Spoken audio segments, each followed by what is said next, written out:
Mi familia me advirtió que no apareciera en Nochevieja, que mi presencia solo iba a incomodar a todo el mundo, así que la pasé sola, en mi apartamento. Pero a las 12:01 de la madrugada sonó el teléfono. Era mi hermano, su voz temblaba. Me preguntó qué demonios había hecho, que papá acababa de ver las noticias y no podía respirar. No le respondí, simplemente colgué. Al otro lado de la ciudad, los fuegos artificiales teñían el cielo de oro, pero dentro de mi estudio, la única luz era la de la pantalla de mi portátil. La barra de carga acababa de llegar al 100%. Estaba hecho. Mientras ellos brindaban con champán, celebrando la dinastía que creían poseer, yo acababa de vender legalmente mi empresa y la patente que me robaron a su mayor competidor mundial por 4.000 millones de euros. Cerré el portátil. El silencio en mi apartamento ya no era solitario, era caro. Antes de contaros cómo destruí una dinastía de 100 años en 10 segundos, dejadme un comentario y decidme desde dónde me escucháis y qué hora es ahí fuera. Quiero saber quién está al otro lado. Retrocedamos 3 años, al punto donde empezó a pudrirse todo. La finca de los Balbuena en La Rioja no es solo un viñedo, es un reino. Durante 4 generaciones mi familia ha producido uno de los cabernets más cotizados del mundo. La imagen que venden es una de tradición eterna, de la luz del sol filtrándose entre robles centenarios, de copas de cristal chocando en una terraza, de una riqueza que no exige esfuerzo. Mi madre, Sofía, era la arquitecta de esa imagen. Trataba el legado familiar como una obra de teatro, y cada uno tenía su papel. Mi hermano Carlos era el protagonista. Guapo, encantador, el vicepresidente de operaciones que se pasaba los días estrechando manos y las noches organizando catas. ¿Y yo? Yo era la tramoyista, la rata de bodega. Mientras a Carlos lo preparaban para las portadas de las revistas, yo estaba en el laboratorio, cubierta de tierra y de ojolejos de uva. No me interesaba la gala, me interesaba la supervivencia. El clima estaba cambiando, nuestras viñas se morían. Una plaga de calor estaba destrozando las raíces más rápido de lo que podíamos replantar. Pasé 5 años desarrollando una solución. La llamé la cepa Génesis, un cultivo de levadura sintética diseñado para hacer las vides resistentes a la sequía y acelerar la fermentación sin sacrificar el sabor. Era revolucionaria. Era la diferencia entre la extinción y la supervivencia. Recuerdo la noche en que lanzamos la nueva cosecha, la que mi trabajo había salvado. La gala fue magnífica. 500 invitados, inversores, prensa. Mi padre, Ricardo, subió al escenario sosteniendo una copa del vino que yo había creado. Miró a la multitud radiante. Llamó a aquel milagro un testamento al liderazgo visionario de su hijo, Carlos. La multitud aplaudió. Carlos dio un paso al frente, con esa sonrisa perfecta, aceptando el mérito por una química cuyo nombre ni siquiera sabía deletrear. Yo estaba al fondo, cerca de las puertas de la cocina, con una bandeja de copas vacías. Quería gritar. Quería subir ahí y hacer añicos cada una de las botellas. Pero no lo hice. Me quedé en silencio. ¿Por qué? Por la trampa de la crueldad normalizada. Veréis, cuando creces en una familia como la mía, el abuso no tiene la forma de un puño. Tiene la forma del deber. Durante 29 años me habían condicionado para creer que mi anulación era el precio a pagar por pertenecer. Creía que mi papel era ser el combustible que mantenía su motor en marcha. Me decía a mí misma que dejar que Carlos se llevara el mérito era lo que hacía una buena hija, que el legado era más importante que mi ego. Esa fue la mentira que me mantuvo encerrada en la bodega. Y esa noche, mientras los veía celebrar mi genio bajo el nombre de mi hermano, me tragué la amargura como si fuera un mal vino. Creía que estaba siendo leal. No me daba cuenta de que solo me estaban utilizando. Pero la lealtad tiene fecha de caducidad, sobre todo cuando nunca es correspondida. Unos días después, mi madre me encontró en el laboratorio. Intenté sacar el tema, preguntarle por qué estaban posicionando a Carlos como el Salvador cuando no había pisado el laboratorio en una década. Ni siquiera levantó la vista de su móvil. Solo suspiró. Ese sonido suave y compasivo que usaba cada vez que yo intentaba defenderme. Me dijo que fuera realista. Que la industria era un club de hombres y necesitaban una cara en la que pudieran confiar. Dijo que Carlos tenía la imagen de un director general y que, aunque yo tenía una mente brillante, no tenía la cara para liderar. Me dijo que yo era la empleada, y la empleada no da discursos. Entonces sonrió, una expresión fría y tensa que no le llegó a los ojos. Añadió que Carlos necesitaba esa victoria porque había tenido un año difícil, y que no fuera egoísta. Egoísta. Esa era la palabra que siempre usaban para mantenerme a raya. Querer el mérito de mi propio trabajo era egoísta. Querer un sitio en la mesa era egoísta. Volví a mis microscopios, a mis cultivos, a mi silencio. Me dije que no pasaba nada, que no necesitaba la gloria. Pero en el fondo algo había cambiado. La semilla de la cepa Génesis ya no solo crecía en las cubas, crecía dentro de mí, y empezaba a parecerse mucho a la rabia. Las grietas en la fachada de los Balbuena empezaron a aparecer unos 6 meses después, aunque nadie fuera de la familia lo sabía todavía. El viñedo se desangraba. Mi padre, Ricardo, había hecho una serie de inversiones desastrosas en mercados extranjeros, intentando expandir el imperio antes de que la tinta de la cosecha actual se hubiera secado. Estábamos apalancados hasta el cuello. Los bancos nos rodeaban, y lo único que mantenía a raya a los acreedores era la promesa de la cepa Génesis. Era el billete de oro, la tecnología patentada que hacía que nuestro rendimiento duplicara el de la competencia. Me convocaron a una reunión familiar en la biblioteca principal. No parecía una reunión sino una emboscada. Mi padre estaba sentado detrás de su imponente escritorio de roble, más gris y cansado que nunca.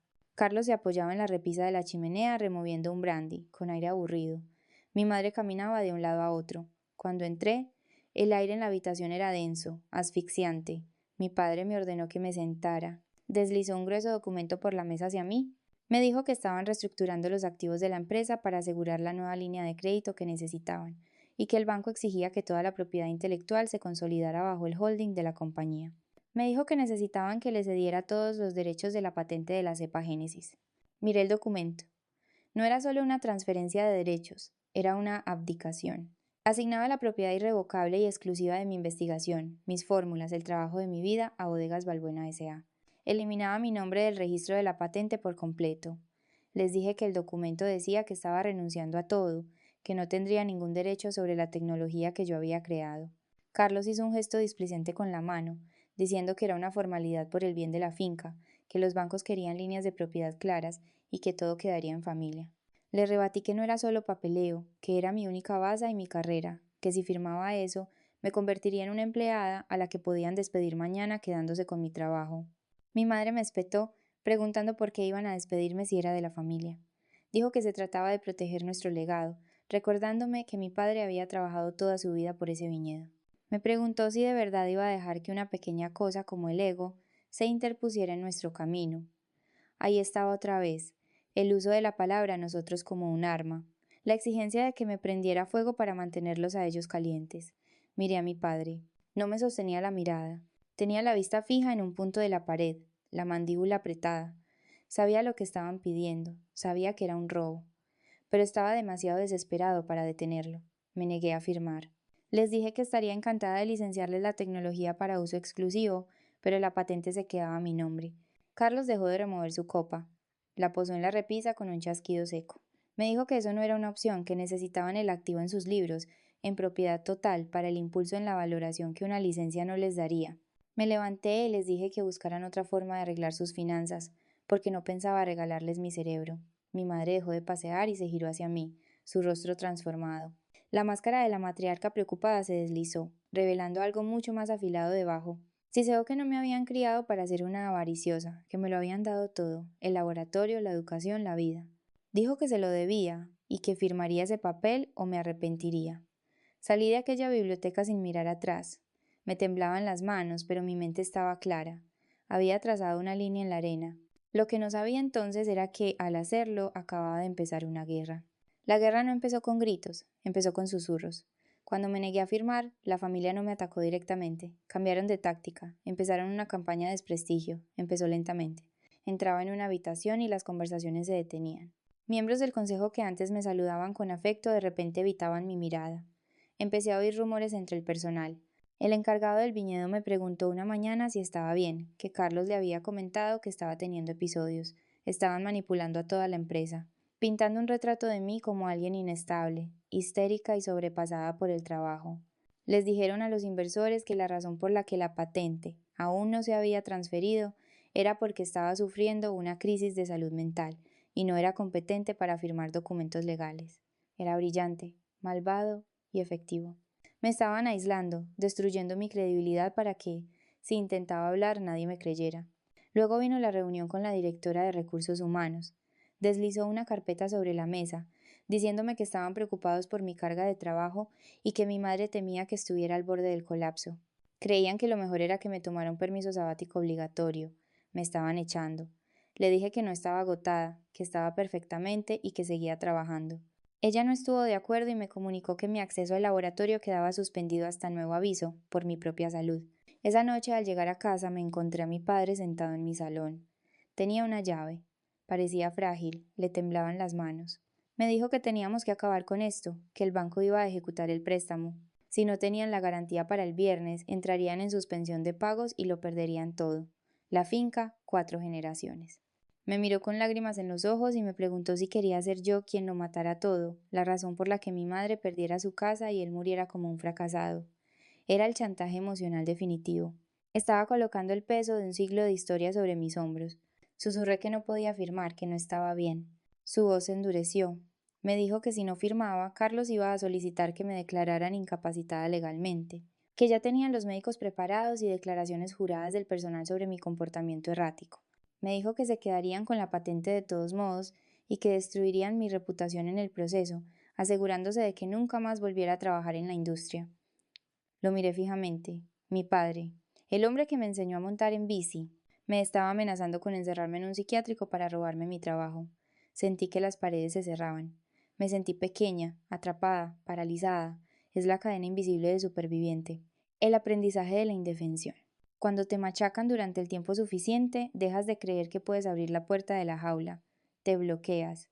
Obedeces porque tu cerebro te dice que es la única forma de sobrevivir al momento. Mi voz sonó hueca cuando acepté firmar. Sacó los papeles de su maletín, los tenía listos, un acuerdo de no competencia, una transferencia de derechos, un documento que asignaba un poder notarial temporal a la empresa para todos los asuntos de propiedad intelectual. Firmé. La tinta parecía negra y permanente. Firmé la renuncia a mi genio, firmé la renuncia a mi futuro, firmé porque tenía miedo, y porque una parte de mí todavía creía que si les daba lo que querían, por fin me querrían. Mi padre cogió los papeles, no me abrazó, ni me dio las gracias, solo comprobó las firmas, asintió y salió por la puerta. Me quedé sola en la oscuridad, temblando.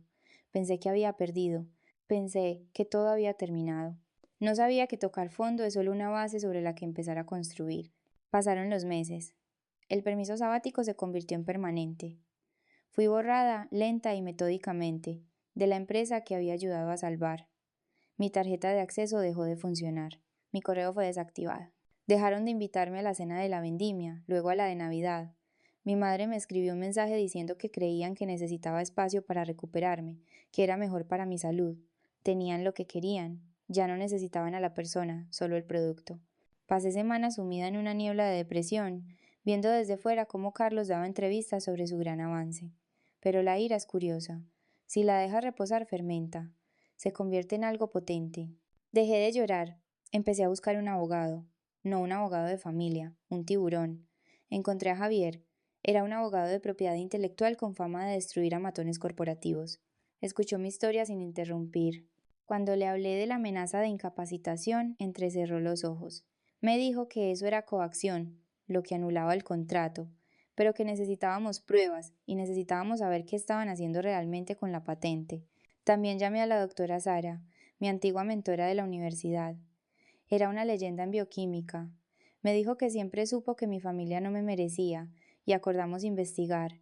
Iniciamos una auditoría forense. No podíamos acceder a los servidores internos, pero Sara sabía dónde buscar en los registros de la industria. Rastreamos la cadena de suministro, los manifiestos de envío, y entonces encontramos el libro de contabilidad. No era solo un préstamo, era peor. Javier me llamó a su despacho un martes lluvioso. Estaba pálido cuando giró su monitor hacia mí. Era el borrador de un contrato con Global Agritech, nuestro mayor rival, un conglomerado masivo conocido por liquidar activos y destruir viñedos locales. Carlos no solo había usado la patente como garantía, había prevendido los derechos exclusivos de la cepa Génesis a Global Agritech, pero ese no era el giro. El giro era la estructura de pago. El precio de venta era de 50 millones de euros, pero 45 millones iban a una sociedad fantasma en las Islas Caimán registrada a nombre de Carlos. Solo 5 millones iban al viñedo para pagar las deudas. Estaba vendiendo el legado familiar por un soborno personal. Estaba robando la empresa a nuestros padres mientras me robaba la patente a mí, y había falsificado mi firma en los documentos finales de transferencia para cerrar el trato antes de fin de año. Javier sonrió como un tiburón y dijo que mi hermano había vendido algo que no poseía, contando con que yo estaría demasiado rota para darme cuenta. Me dijo que Carlos había cometido fraude electrónico federal, violación de patente y malversación, convirtiendo una disputa civil en la escena de un crimen. Miré los documentos. Miré la firma de mi hermano junto a la mía, falsificada. El miedo se evaporó.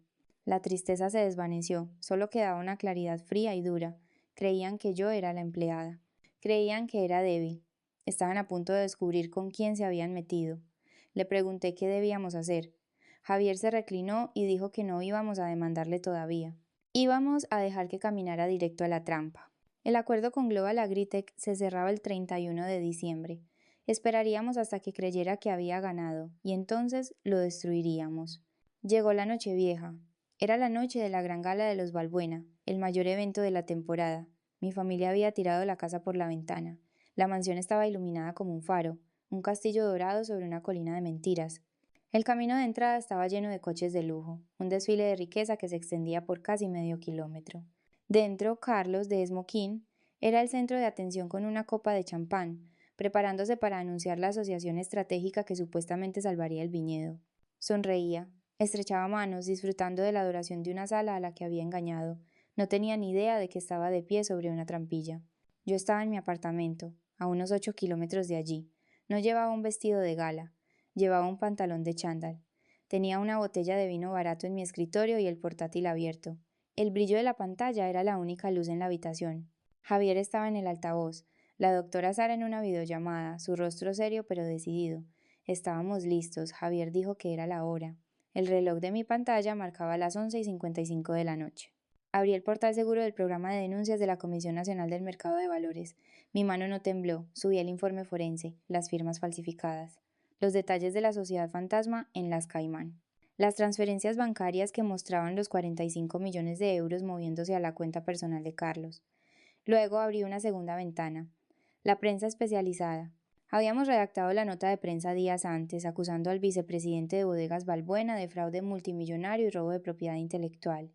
Adjuntamos las pruebas, todas. Y entonces, la opción nuclear. Abrí el contrato digital que Javier había preparado. Mientras Carlos estaba ocupado vendiendo una versión falsificada de mi patente a Global Agritech, yo había estado negociando con su mayor competidor, Vitacrop. A Vitacrop no le interesaba el viñedo, no le importaba la tierra ni la marca, solo querían la tecnología. Ofrecieron 4.000 millones de euros por los derechos válidos y legales de la cepa Génesis, condicionados a que yo demostrara que la transferencia anterior fue fraudulenta y bajo coacción. Miré la línea de la firma. Mi mano se detuvo sobre el ratón. Pensé en las lágrimas de mi padre en mi salón, manipulándome para salvar su propio pellejo. Pensé en la sonrisa fría de mi madre mientras me decía que no tenía cara de líder. Pensé en Carlos llevándose el mérito en aquel escenario, año tras año. Me habían borrado. Ahora estaba reescribiendo mi propia historia con tinta indeleble. Sara susurró que lo hiciera. Hice clic en firmar. Las barras de carga corrieron por la pantalla. Una a una se pusieron verdes. Completado, enviado, registrado. La patente se había ido. Los derechos exclusivos pertenecían ahora a Vitacrop. Eso significaba que el acuerdo que Carlos había firmado con Global Agritech era nulo. Les había cogido el dinero por un activo que no poseía. No solo había cometido fraude contra mí, había estafado a un conglomerado multinacional. A las 12 en punto, los fuegos artificiales empezaron a estallar sobre el valle. A las 12:01 sonó mi teléfono. Era Carlos. Podía oír el caos de fondo. La música se había detenido. La gente gritaba. Contesté. Su voz era un chillido agudo de terror mientras me preguntaba qué había hecho, que acababa de recibir una alerta de la CNMV y de Vitacrop. Le dije que había arreglado las cuentas. Mi voz era tranquila, no sonaba como la de la hermana que traía el café, sonaba como la de una directora general. Gritó que papá acababa de ver las noticias y se llevaba la mano al pecho, que no podía respirar. Dijo que mamá estaba gritando y que la policía estaba allí preguntando por él, que los abogados de Global Agritech estaban al teléfono. Le dije que lo sabía, que yo los había enviado, gimoteó, que no podía hacer esto, que éramos familia. Le dije que no, que éramos una transacción comercial, y que él acababa de declararse en bancarrota. Colgué el teléfono, no bloqueé su número. Quería ver las llamadas perdidas. Quería ver la prueba de que por fin se habían dado cuenta. Me serví una copa de vino y observé los fuegos artificiales explotar fuera de mi ventana, hermosos y destructivos como la verdad. Querían un espectáculo. Les di uno. Las consecuencias fueron absolutas. A la mañana siguiente las acciones de Bodegas Balbuena se habían desplomado un 90%. La noticia del fraude era mundial. Global Agritech demandó a la familia por incumplimiento de contrato y estafa antes de que saliera el sol. Los activos fueron congelados, el viñedo embargado. Mi padre sobrevivió al infarto, pero no a la vergüenza. Se retiró en desgracia, despojado de su título de director general, obligado a ver cómo el banco subastaba la finca pedazo a pedazo. Mi madre, la arquitecta de la imagen, se convirtió en una paria. Las amistades de la alta sociedad que había cultivado durante décadas dejaron de devolverle las llamadas. Terminó en un pequeño apartamento en Arizona sola con su amargura. Carlos fue a la cárcel. Los cargos de fraude federal tienden a ser firmes cuando dejas un rastro de papel tan evidente. Le cayeron 5 años. No fui a visitarlo. En cuanto a mí, no perdí a mi familia esa noche. Por fin me encontré a mí misma. El acuerdo con Vitacrop se cerró. Era multimillonaria. Pero no me compré un yate, me compré un nuevo laboratorio.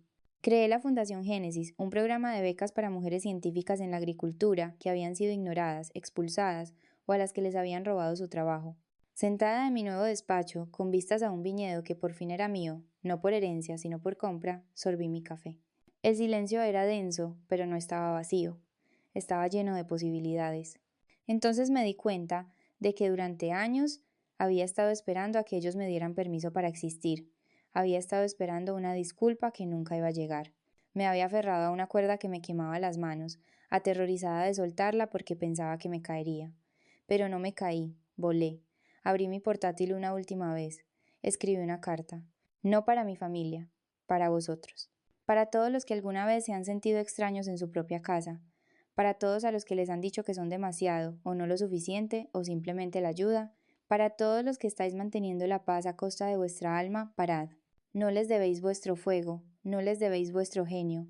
Si no pueden ver vuestro valor, no merecen vuestra lealtad. Marchaos, construid vuestra propia mesa, y si intentan quemarla, dejad que os vean renacer de vuestras cenizas. Le di a publicar. No perdí a mi familia esa noche, por fin me encontré a mí misma. Si alguna vez has sido tú quien hacía el trabajo mientras otro se llevaba el mérito, comparte esta historia. No eres invisible y tu momento está llegando.